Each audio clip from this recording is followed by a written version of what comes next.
Halo semua, Shalom. Perkenalkan, nama saya Lisda dari kelas A Teologi dengan miring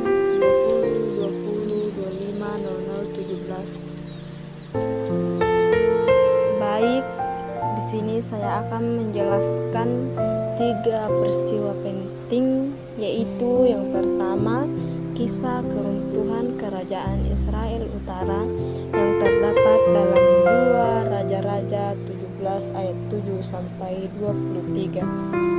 Kerajaan Israel Utara yang juga dikenal sebagai Efraim atau Samaria jatuh ke tangan Asyur pada tahun 722 sebelum Masehi.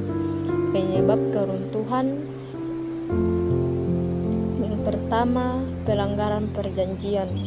Bangsa Israel telah berdosa terhadap Allah dengan menyembah ilah-ilah lain, mengikuti kebiasaan bangsa-bangsa di sekitar mereka, dan mendirikan bukit-bukit pengorbanan serta tiang-tiang berhala di mana-mana.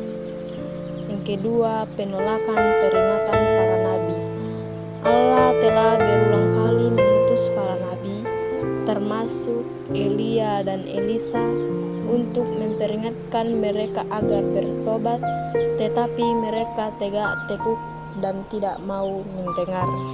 Yang ketiga, penyembahan anak lembu emas. Mereka kembali melakukan dosa yang dimulai oleh Raja Yerobeam, yaitu mendirikan anak lembu emas di Betel dan Dan, yang merupakan perpecahan rohani dari bait Allah di Yerusalem. Yang keempat, praktek jahat.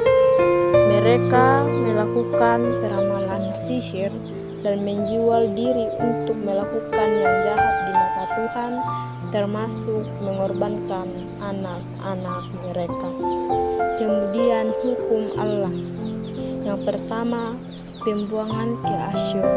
Karena murkanya, Tuhan menyingkirkan mereka dari hadapannya. Kerajaan ini direbut oleh Raja Asyur, dan bangsa Israel dibawa ke pembuangan terbesar di Hala, di Habor, Sungai Gosan, dan kota-kota Median. Yang kedua, penggantian penduduk. Raja Asyur membawa bangsa-bangsa lain dari Babel, Kuta, Awa, Hamat, Sefarwaim untuk mendiami kota-kota Samaria, yang kemudian memunculkan kelompok orang Samaria yang sinkretis.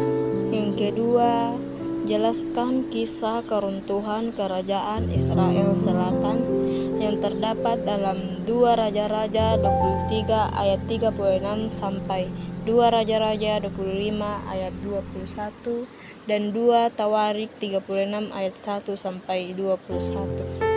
Kerajaan Israel Selatan atau Yehuda jatuh ke tangan Babel dalam beberapa gelombang, berpuncak pada tahun 586 sebelum Masehi. Penyebab keruntuhan: pemerintahan raja-raja yang jahat. Setelah kematian Raja Yosia yang saleh, berturut-turut raja-raja yang memimpin: Yoahaz, Yoyakin, Sedekia, yang melakukan kejahatan dan tidak taat kepada Tuhan. Mereka cenderung tunduk kepada Mesir atau Babel, alih-alih mengandalkan Tuhan. Pelanggaran total. Para imam dan bangsa melakukan banyak kefasikan, termasuk mencemarkan bait Allah dan mengolok-olok utusan-utusan Allah atau para nabi, terutama Yeremia. Penolakan Sabat tanah. Salah satu alasan pembuangan adalah untuk menggenapi nubuatan mengenai Sabat tanah yang tidak pernah diindahkan oleh bangsa Israel, yaitu masa istirahat bagi tanah setiap 7 tahun. 3 gelombang serangan atau pembuangan oleh Babel. Tahun 605 sebelum Masehi, Raja Yoyakim, Raja Nebukadnezar Nebukadnezar menyerbu Yerusalem membawa tawanan pertama, termasuk Daniel dan teman-temannya. Awal masa 70 tahun pembuangan 597 sebelum Masehi, Raja Yoyakin Babel menyerbu lagi dan membawa Raja Yoyakin, Nabi Yehezkiel, dan sekitar 10.000 penduduk terkemukan ke pembuangan. Kemudian 586 sebelum Masehi, Raja Sedekia. Ini adalah klimaksnya. Raja Sedekia memberontak terhadap Babel. Kehancuran Yerusalem. Tentara Babel di bawah Nebuzaradan atau panglima pengawal membakar bait Allah yang didirikan oleh Salomo, istana raja dan semua rumah besar. Penawaran terakhir. Sisa-sisa penduduk Yerusalem dan orang-orang terkemuka lainnya dibawa ke Babel. Raja Sedekia ditangkap, matanya dicungkil, dan ia dibawa ke Babel dalam keadaan terikat rantai. Orang miskin ditinggalkan, hanya orang-orang miskin yang ditinggalkan di tanah Yehuda untuk menjadi petani dan pemeliharaan kebun anggur. Inilah akhir dari kedaulatan kerajaan Daud di tanah Israel. Ketiga, jelaskan peristiwa kembalinya bangsa Israel dari pembuangan yang terdapat dalam kitab Esra dan kitab Nehemia.